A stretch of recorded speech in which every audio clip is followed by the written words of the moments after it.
The massive trial room stretched out like a giant cave made of black metal and glowing crystals.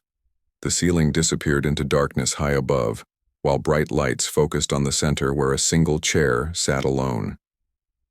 12 different alien species filled the curved seating areas around the room.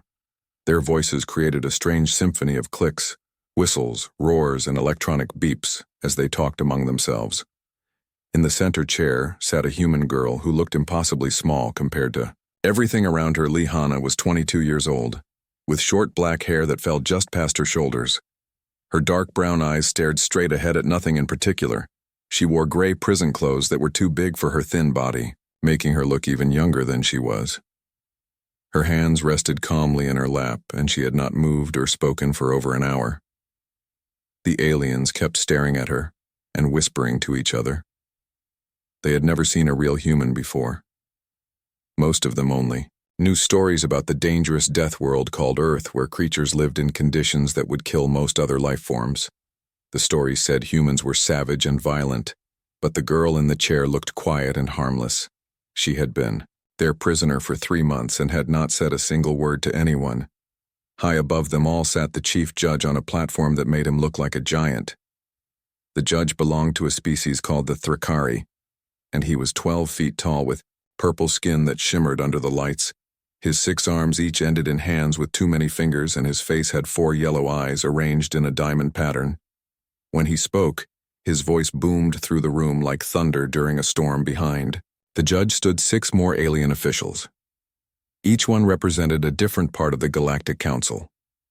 The prosecutor was a Zephyrian who looked like a giant snake with arms and legs. His scales were dark green with yellow patterns, and his eyes glowed like little suns. When he moved, his long tail made scraping sounds against the metal floor. In the viewing gallery high up on the walls, hundreds more aliens watched the trial. Some had come from across the galaxy just to see what would happen to the first human ever captured by the Empire. They pressed against the barriers, trying to get a better look at the strange creature. From the famous Deathworld, among them sat Kim Do-hyun, the only other human in the entire building. He was 35 years old and worked as a diplomat for the small human government. He had been trying for months to get Hana released, but the aliens refused to listen. They said humans were too dangerous to be allowed freedom in civilized space. Do-hyun watched, Hana sitting so still, and felt his heart breaking. She had been a cargo pilot flying medical supplies to frontier colonies when the Imperial fleet attacked. He knew she had only fought back to protect innocent people, but the aliens saw her as a terrorist who had destroyed their precious warships. The chief judge raised one of his 6 arms, and the room slowly became quiet. The various alien languages faded away, until only the hum of the lights could be heard. Then his voice crashed over them like a wave. The human Hana stands accused of destroying 3 Imperial warships of the Galactic Council Navy. She is also accused of killing 2,047 Imperial soldiers and resisting lawful arrest. These crimes were committed in the Outer Rim sector near the colony world of New Haven. The judge paused, and his 4 eyes focused on Hana, who still had not moved or changed expression. How do you answer these charges? Do you admit your guilt, or do you claim innocence? Speak now, or your silence will be taken as admission of guilt. Hana said nothing. She continued staring straight ahead, as if the judge had not spoken at all. Some of the aliens in the gallery started making angry noises. They wanted to hear the human speak, to defend herself or beg for mercy, but she gave them nothing. The prosecutor slithered forward on his snake-like body until he stood directly in front of Hana. His glowing eyes studied her face, looking for any sign of fear or weakness. This creature destroyed 3 of our finest warships using primitive human weapons and tactics. She showed no mercy to the brave soldiers who died in the attack. She is a savage from a savage world, and she must be punished to show all humans what happens when they challenge the Empire. Still, Hana remained silent. But now something had changed in her posture. Her hands, which had been resting loosely in her lap, were now clenched into tight fists. Her breathing had become slightly faster, and a muscle in her jaw twitched once. The prosecutor activated a holographic projector, and suddenly the air above Hana filled with images of the battle.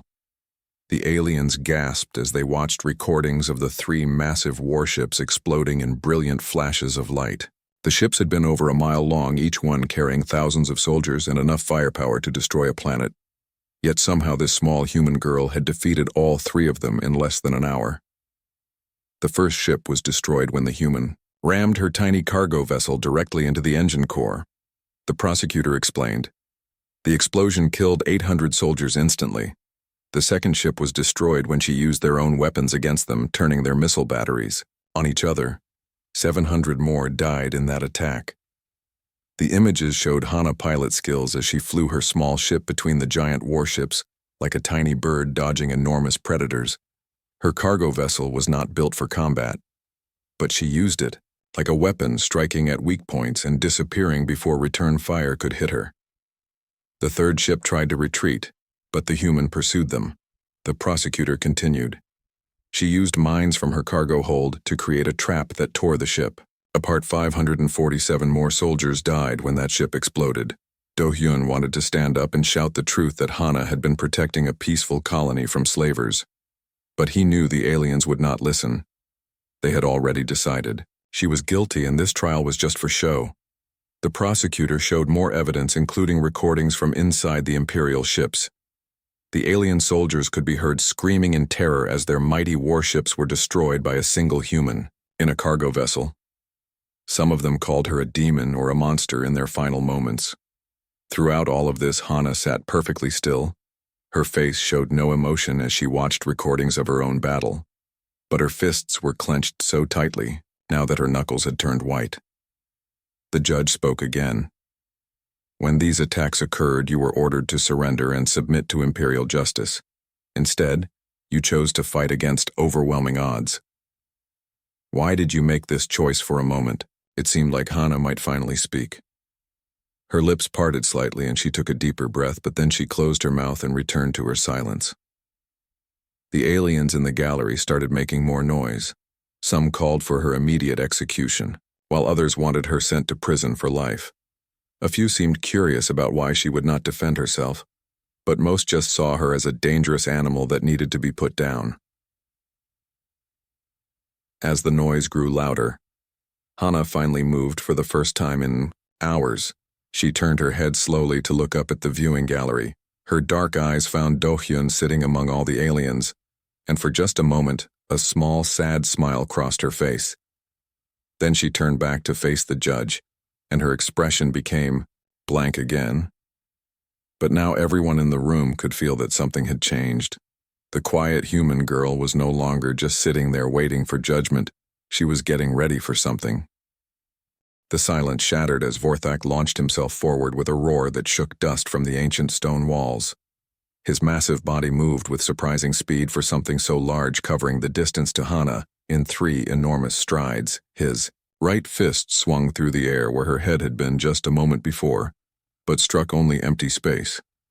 The crowd gasped in shock as they realized the small human had simply vanished from where she had been standing. 1 second she was directly in front of the charging Zoranian warrior, and the next she was somehow behind him, having moved faster than most of the spectators could follow. Vorthak spun around, confusion replacing the confidence on his stone-like face. He had fought hundreds of different species over the centuries, and none of them had ever moved with such impossible speed. Without technology or enhancement, it should have been physically impossible for any creature to dodge his attack so completely. "Where did you go?" he growled, scanning the arena floor for any sign of his opponent. "I am right here," Hana replied calmly. She was standing exactly where she had started, in the center of the platform, as if she had never moved at all. Her breathing was still steady and controlled, showing no sign of effort or strain. The only indication that anything had happened was a small smile playing at the corners of her mouth. "Impossible," Vorthak snarled. "You cannot move that fast without mechanical assistance." Hana began to walk in a slow circle around the much larger warrior, her bare feet making no sound on the polished stone. Her movements were fluid and precise, like water flowing around rocks in a stream. Every step seemed calculated and purposeful, as if she was following some invisible pattern. "I am not using any technology," she said quietly. "I am just being myself." The apex warlord attacked again this time, more carefully, instead of charging blindly. He threw a series of calculated punches and kicks each one, powerful enough to demolish a building.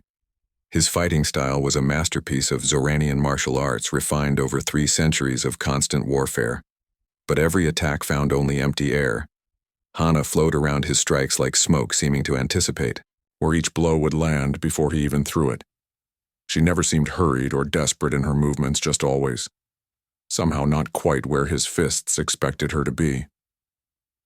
The crowd watched in stunned silence as the greatest warrior in known space swung at shadows.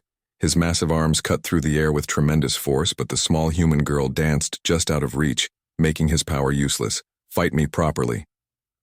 Vorthak roared in frustration. "Stop running and face me like a warrior." "I am not running," Hana replied without even breathing hard. "I am learning." And that was when the aliens in the viewing galleries began to understand what they were witnessing. The human had not been fighting at full strength, or even trying to win. She had been studying her opponent, analyzing his movements, looking for patterns and weaknesses. This was not desperation or luck. It was cold, calculated strategy. Do-hyun watched from his seat with growing amazement. He had known Hana was an excellent pilot, but he had never seen her in physical combat. Now he was beginning to understand why the Imperial fleet had been so terrified of her. It was not just her ship or her weapons that made her dangerous. It was her mind. She fought like a scientist conducting an experiment, carefully gathering data about her subject before drawing any conclusions. Every dodge and every movement gave her more information about Vorthak capabilities and limitations.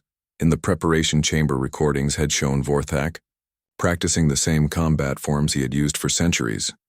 His style was powerful but predictable, following patterns that had been passed down through generations of Zoranian warriors. Hana was reading those patterns like a book written in a language she understood perfectly. Vorthak, meanwhile, was beginning to tire. His massive body, built for overwhelming power rather than extended endurance, was struggling to maintain the pace of combat. Sweat dripped from his gray skin as he realized that nothing in his vast experience had prepared him for an opponent like this. Every species he had ever fought had followed predictable rules. Large creatures relied on strength while small ones depended on speed. Armored beings used their protection to absorb damage while unarmored fighters tried to avoid getting hit at all.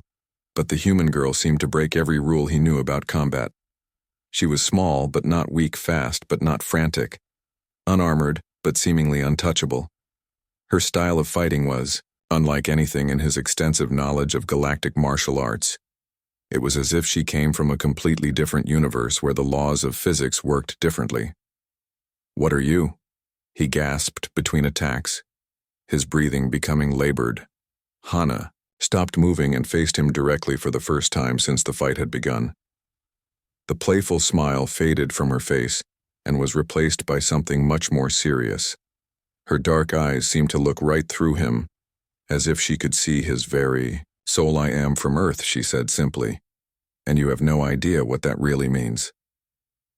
The crowd fell completely silent as her words echoed through the arena.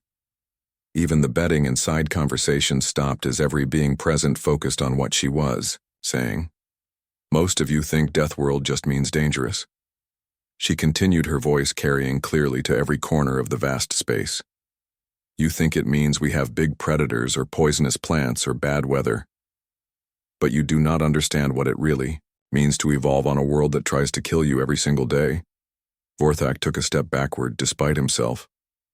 Something in her tone warned him that everything was about to change. The small human girl who had been playing with him was finally getting serious. "Earth gravity is twice what most of your species experience," Hana explained. "The air itself is poison to many races. The weather can kill you in minutes. Our oceans are filled with creatures that hunt in packs using echolocation, and our land animals include predators that can run faster than your ground vehicles." She raised one hand and looked at her own fingers as if seeing them for the first time.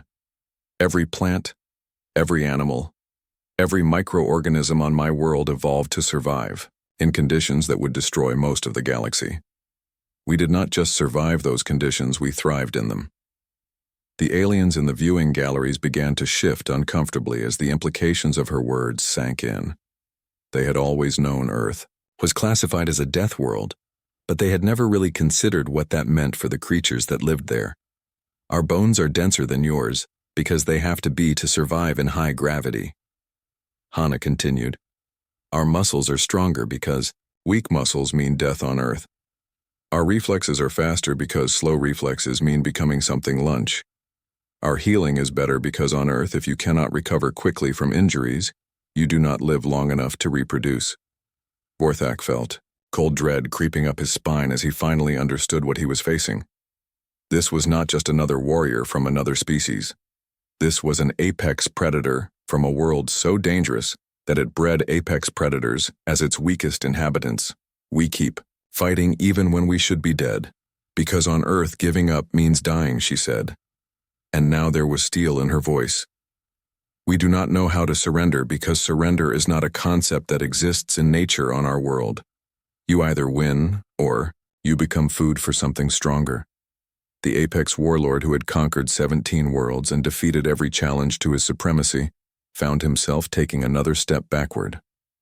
His red eyes widened as the full truth hit him like a physical blow. This entire time he had been fighting someone who had been holding back.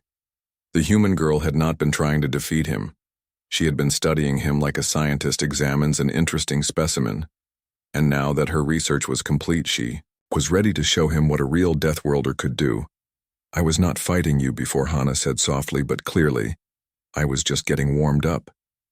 Then she smiled, and Vorthak saw something in that expression that made his ancient warrior heart skip a beat.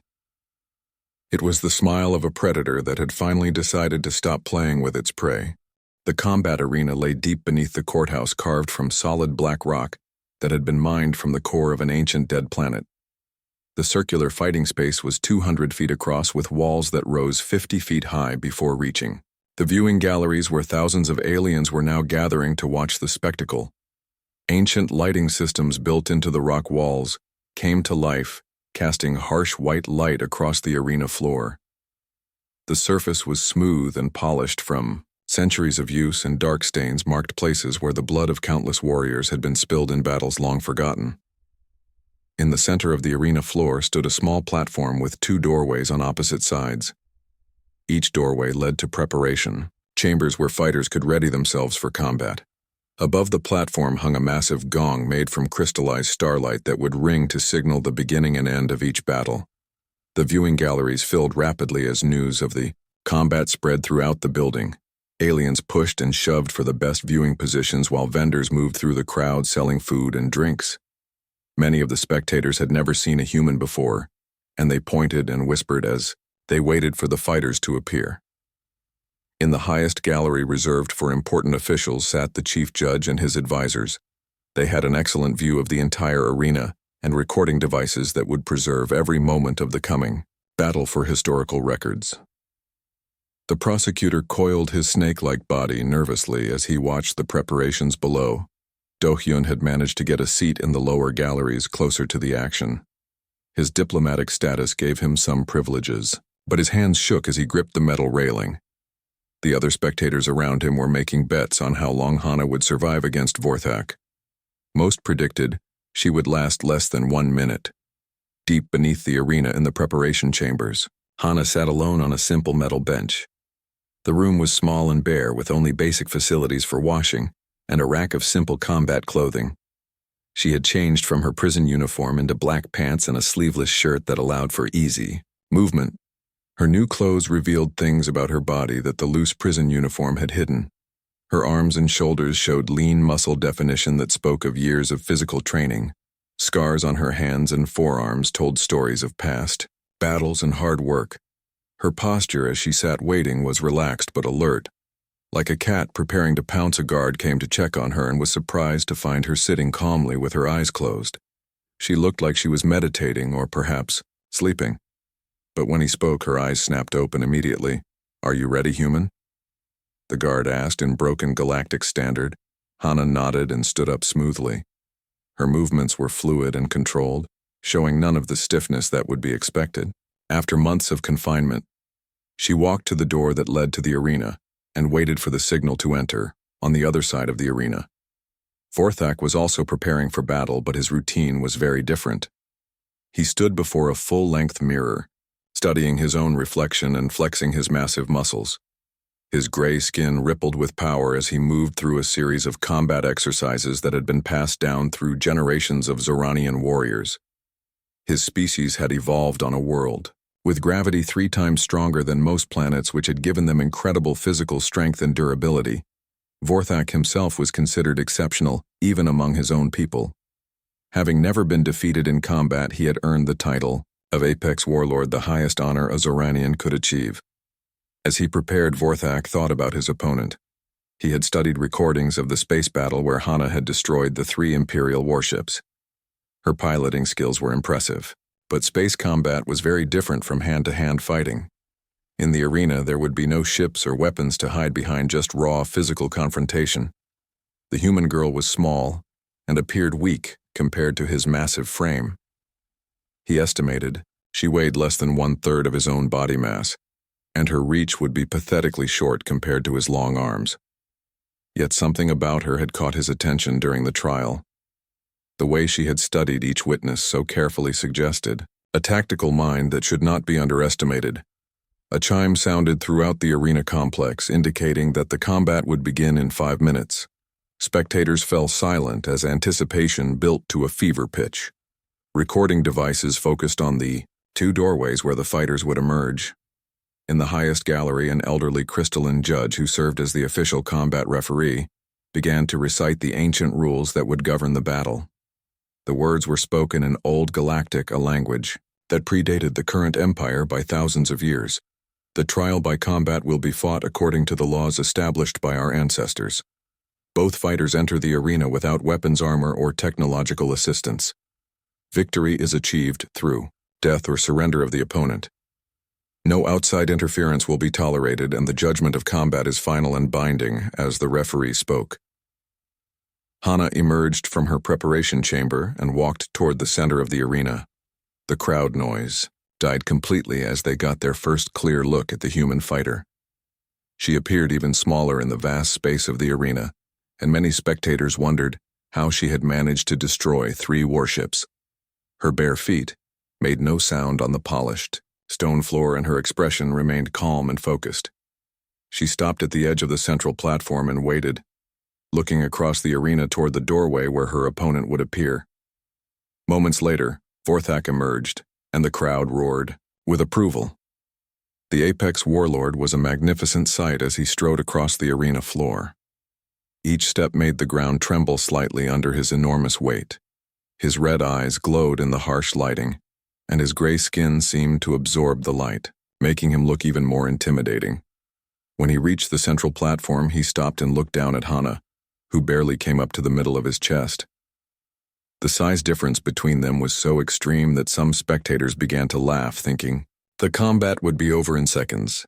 "You are smaller than I expected, little human." Vorthak rumbled, his voice carrying easily throughout the arena. "I have killed creatures 10 times your size with my bare hands. Are you certain you do not wish to surrender? Now I promise to make your death quick and painless." Hana looked up at him with those dark eyes that seemed to miss nothing. "I have not had a real fight in 3 months," she replied quietly. "This should be interesting."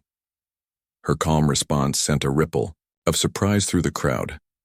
Most creatures facing Vorthak would be trembling with fear by now, but the human girl seemed completely unimpressed by his size and reputation. The referee raised his arms, and the ancient gong began to resonate with a deep musical tone that seemed to come from the very stones of the arena. As the sound built to a crescendo, both fighters took their positions. Vorthak spread his massive arms wide, showing off his incredible reach, and began to circle the platform, like a predator stalking prey.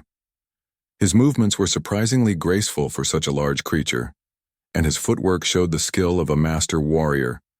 Hana stood perfectly still in the center of the platform, turning slowly to keep Vorthak in sight. Her hands hung loose at her sides, and her breathing remained steady and controlled. She looked like she was waiting for something, but none of the spectators could guess what. The gong reached its peak and began to fade, signaling that combat could begin at any moment. The tension in the arena was so thick it could almost be touched as thousands of aliens held their breath waiting for the first move. Vorthak coiled his muscles preparing to launch his opening attack. He planned to end the fight, quickly with a devastating charge that would overwhelm the small human before she could react. But as he prepared to move, something in her posture changed. The change was subtle, but unmistakable. Hana shifted her weight slightly, and her hands moved into a ready position. Her eyes never left Vorthak, but now there was something different in them, something that had not been there during the trial. For the first time since accepting the challenge, Vorthak felt a flicker of uncertainty.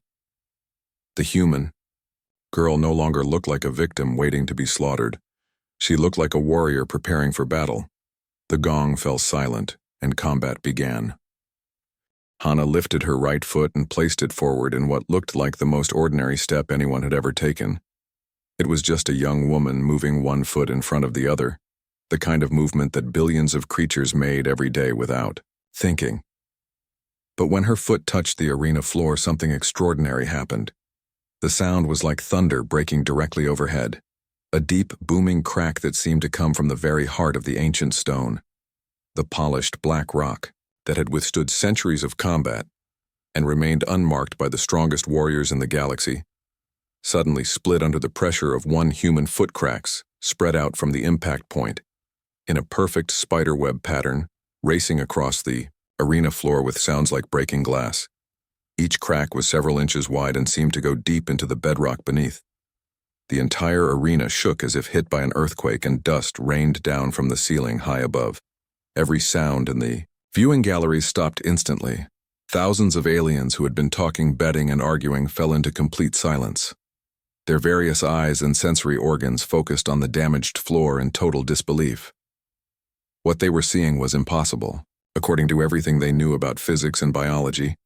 Vorthak stood frozen in place, staring at the spider web of cracks that spread out from where Hana foot had touched the ground. His red eyes were wide with shock, and for the first time in over 3 centuries of warfare, the apex warlord felt something he had never experienced before. Pure terror ran through his massive body like ice water.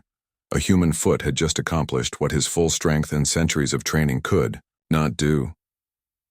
She had broken the reinforced stone of the combat arena with what appeared to be a casual step. It was not possible, but the evidence was right there in front of everyone.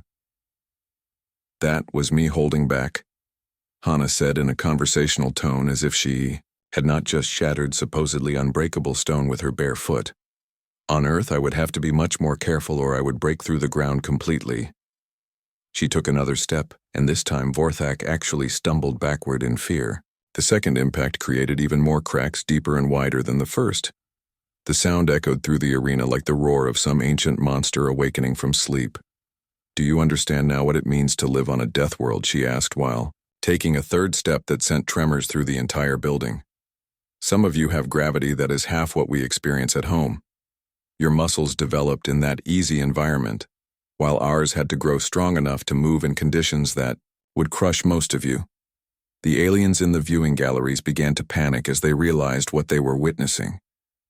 Many of them came from low-gravity worlds where the strongest individuals could barely lift their own body weight. Yet this small, human girl was generating enough force to destroy solid rock with her footsteps. "We do not think about how strong we are because on Earth, everything else is just as strong." Hana continued, taking another step that made the entire arena shake. "Our predators have bones and muscles like ours. Our plants grow in the same heavy gravity. Our insects can bite through metal, and our fish can crush submarines." Vorthak tried to back away but found himself at the edge of the platform. His massive body was trembling and his breathing had become rapid and shallow. The warrior who had conquered worlds was having trouble processing what his eyes were telling him. "Your people evolved to be the strongest on your world," Hana said, walking slowly toward him. Each step created new damage to the arena floor and sent shockwaves through the building. "But you were the strongest on an easy world. My world made everything strong. Your world made you strong compared to things that were already weak." The viewing galleries erupted into chaos as aliens began to understand the implications. Some tried to flee toward the exits while others pressed against the barriers trying to get a better look at the impossible human. Many were shouting in their native languages, creating a symphony of terror that filled the air. In the highest gallery, the chief judge gripped his chair with all 6 arms as the building continued to shake.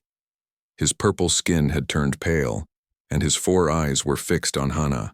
With a mixture of awe and horror, the prosecutor had coiled his snake-like body into a tight ball and was making whimpering sounds. Do-Yun watched from his seat with tears streaming down his face. He had known humans were strong, but he had never understood just how much they had been holding back in their interactions with other species. Every human diplomat, every trader, every explorer had been walking carefully and speaking softly to avoid terrifying the aliens they met. "The ships I destroyed were not warships to me," Hana said as she took another step that created a crater in the stone floor. "They were just bullies picking on people who could not fight back. And the thing about bullies is they always think they are stronger than they really are until someone shows them the truth." She was now only 5 feet away from Vorthak, who had pressed himself against the edge of the platform as if he could somehow escape. The greatest warrior in known space was cowering before a young woman who barely came up to his chest. "Your weapons could not hurt me because I come from a world where everything is a weapon," she continued. "Your armor could not protect you because I come from a world where everything can break through armor. Your tactics could not defeat me because I come from a world where everything that lives had to learn to fight." Or Vorthak opened his mouth to speak, but no words came out. His throat had closed with fear, and his ancient warrior mind was struggling to accept what he was seeing. The human girl was not using technology or magic or any kind of enhancement.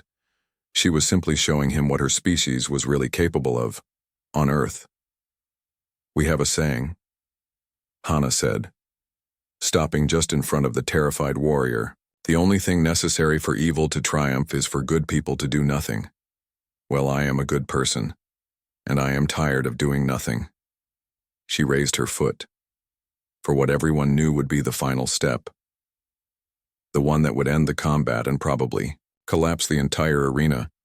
But instead of bringing it down with devastating force, she gently placed it on the ground next to Vorthak. The apex warlord felt the slight vibration through the stone, and his legs gave out completely. He collapsed to his knees with tears streaming down his gray face. The warrior who had never known defeat was sobbing like a child. "I surrender," he whispered, his voice barely audible. "Please, I surrender." Hana nodded and stepped back, giving him space to breathe.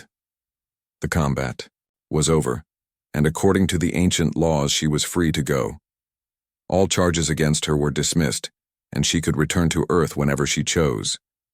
But more importantly, the galaxy had just learned a lesson that would change everything. The humans were not just another species that could be bullied or controlled. They were apex predators from a death world, and they had been holding back out of kindness, not weakness. As Hana walked toward the exit, she paused next to the still kneeling Vorthak. "Next time you want to pick on someone," she said softly, "make sure you understand what you are really dealing with." Then Hana, the quiet girl who had destroyed 3 warships and humbled the greatest warrior in the galaxy with a few footsteps, walked out of the arena. She left behind a room full of aliens who would never look at humans the same way again, and a galaxy that had just discovered it had been living next to sleeping giants. The age of underestimating humanity was over. The trial continued for what felt like hours as more witnesses came forward to speak against Hana. Each new testimony painted humans as bloodthirsty monsters who could not be trusted among civilized species. The prosecutor called forward Imperial officers who had survived other human encounters, and they all told similar stories of impossible human strength and ruthless tactics. One witness was a purple-skinned Vortanian admiral who had lost an entire fleet to human pirates near the Centauri system. He stood at the witness platform shaking with rage as he described how 20 human ships had destroyed his 200-vessel armada, using nothing but clever tricks and savage determination. "These creatures fight like demons," he declared, pointing an accusing finger at Hana. "They show no mercy, and they never surrender even when facing certain death. We lost 15,000 good soldiers that day because we underestimated the human capacity for violence." Another witness was a crystalline trader whose convoy had been attacked by human raiders. She sparkled like living diamond under the courtroom lights, but her voice trembled with fear as she spoke of the encounter. They boarded our ships and took everything we had, but they did not kill us, she whispered. They could have easily slaughtered my entire crew, but instead they just took our cargo and left us alive. I do not understand why Deathworlders would show such restraint. The prosecutor quickly moved to the next witness, not wanting the court to hear anything that might make humans seem reasonable or merciful. He called forward a Zephyrian general whose troops had been defeated by human colonists defending their settlement. We brought 4 legions to pacify one small colony, the general hissed, his snake-like body coiling with anger. There were only 300 humans, including children and elderly, but they fought us for 6 months using traps and ambush tactics that we had never seen before. We finally retreated, after losing half our forces. Each testimony added to the picture of humans as unpredictable and dangerous creatures who fought with a ferocity that terrified even the most experienced alien warriors. The aliens in the viewing gallery listened with growing unease. Some began to wonder if keeping even one human prisoner was safe. Through it all, Hana remained completely silent. She sat in her chair like a statue, showing no reaction to the stories being told about her species. Her hands had relaxed somewhat, but her eyes never stopped moving. She watched each witness carefully, as if memorizing their faces and voices. Do-Yun felt sick as he listened to the testimonies. Some of the stories were true, but they were missing important context. The human pirates had been defending refugee ships from alien slavers. The colonists had been fighting for their lives against an unprovoked invasion. But the prosecutor made sure only one side of each story was told. The chief judge was preparing to call for a recess when a new voice suddenly cut through the courtroom like a blade. I invoke the right of combat. Every head in the room turned toward the viewing gallery where the voice had come from. Standing among the crowd of alien spectators was a figure that made even the largest creatures step back in fear. Kral Vorthak was 8 feet tall, with skin like gray stone and muscles that rippled under his simple black clothing. His species, the Zoranians, were known throughout the galaxy as the ultimate warriors, and Vorthak was their greatest champion. He had conquered 17 worlds with his bare hands and had never lost a single battle in over 3 centuries of warfare. His red eyes burned like coals as he stared down at Hana, and when he spoke again, his voice rumbled through the courtroom like distant thunder. The human has remained silent throughout this entire proceeding, he announced. Perhaps she believes her actions were justified in some way. I challenge her to trial, by combat according to the ancient laws of our ancestors. If she defeats me in single combat, she goes free with all charges dismissed. If she loses, she dies with honor as a warrior, instead of being executed like a common criminal. The courtroom exploded. Into chaos, aliens jumped to their feet, shouting in dozens of different languages. Some demanded that the challenge be rejected, while others called for it to be accepted immediately. The viewing gallery became a storm of roars, clicks, whistles, and electronic screeches as different species argued with each other. The chief judge banged his gavel repeatedly, trying to restore order, but the noise only grew louder. Security guards moved through the crowd, trying to separate fighting spectators, while court officials huddled together discussing whether the ancient law was still valid. In the middle of all this chaos, Hana finally moved. She turned in her chair to look up at Vorthak, who was still standing in the viewing gallery. His massive form towered over the aliens around him, and his red eyes never left her face. For the first time since her capture 3 months ago, Hana showed emotion. A small smile appeared at the corner of her mouth, and she tilted her head slightly as if considering something interesting. Do-Hyun jumped to his feet and shouted over the noise. You do not have to accept this, Hana. The right of combat is an ancient law that has not been used for hundreds of years. You can refuse and demand a normal trial, but Hana was not looking at Do-Hyun anymore. She was studying Vorthak with the same careful attention she had given to the other witnesses. Her dark eyes moved over his massive frame, taking in every detail of his appearance and posture. The noise in the courtroom gradually died down as everyone realized that the human girl was about to speak. They had been waiting months to hear her voice, and now the moment had finally arrived. I accept, she said quietly. Her voice was soft and clear, but somehow it carried. To every corner of the massive room, the two simple words seemed to echo in the sudden silence that followed. Vorthak smiled, showing teeth like white daggers. "Good," he rumbled. "I was hoping you would not disappoint me." Little Deathworlder, the chief judge, struggled to regain control of his courtroom. The ancient right of combat was indeed still part of galactic law, though it had not been invoked in living memory. He consulted quickly with his advisors before making his ruling. "The challenge has been formally issued and accepted," he announced. "The trial by combat will take place immediately in the arena beneath this building. Both combatants will fight without weapons or armor, using only their natural abilities. The fight continues until one participant surrenders or dies." Guards moved forward to escort both fighters from the courtroom, but Hana held up one hand to stop them.